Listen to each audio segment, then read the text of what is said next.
management ndio jukumu la kusimamia taasisi mambo yaweze kwenda, na sisi kama viongozi tumekuja tumezungumza nayo si mara moja si mara mbili katika kuhakikisha inashughulikia changamoto za watu waweze kupata huduma.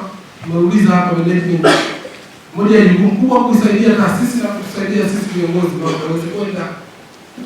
Nasema hawaridhiki na kazi ambayo inafanyika hapa. Sasa kama wao wenye jukumu la kusimamia mambo yaweze kwenda, wanasema hawaridhiki. Sasa nani anaweza kufanya? Aweka watu ambao wanaweza kufanya. Huyo katibu mkuu kama uzungumze na bodi management, tunaisimamisha yote uongozi mzima wa MOUWASA. Tunakwenda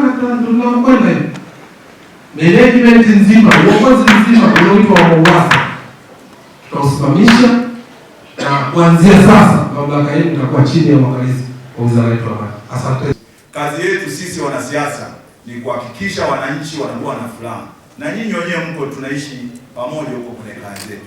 Kwa hiyo mimi kama mkazi wa jimbo la Ilemela niwaombe ndugu zangu, twendeni tuisaidie serikali, tusiangushe serikali.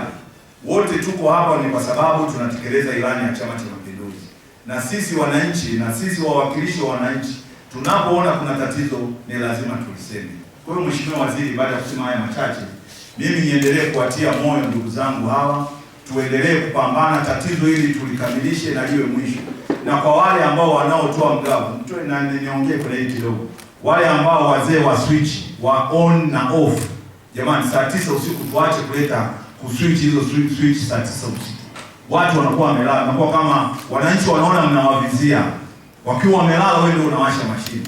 Tuwashe asubuhi, kila mmoja aweze kukinga maji kwa mujibu wa ratiba yake. Swala la wananchi kupata huduma ya maji sio hisani, ni haki yao ya msingi. Na nataka niwaambieni ukweli, kama mkifanya kazi yenu mkatimiza wajibu wenu kikamilifu, hatutakuwa na minong'ono wala kelele ambazo zinaendelea.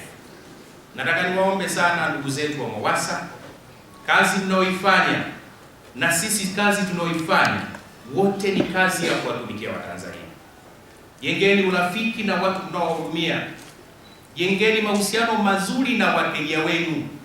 Ifikie hatua msomamita akifika kwenye mji wa mtu akaribishwe kwa chakula. Jengeni urafiki na undugu katika kuwahudumia Watanzania. Limezungumzwa swala la changamoto ya kuunganisha wananchi na huduma ya maji. Mimi kwenye simu yangu hapa nina message nyingi sana, lakini angalau kwa kipekee sana nimpongeze mkurugenzi wa MOUWASA. Mkurugenzi, juzi tu nimekuletea kero hilo kuchelea.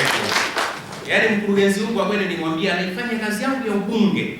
Muda mwingine inakuwa nyepesi sana. Huyu mama ukimtumia message muda mwingine anaweza sikujibu.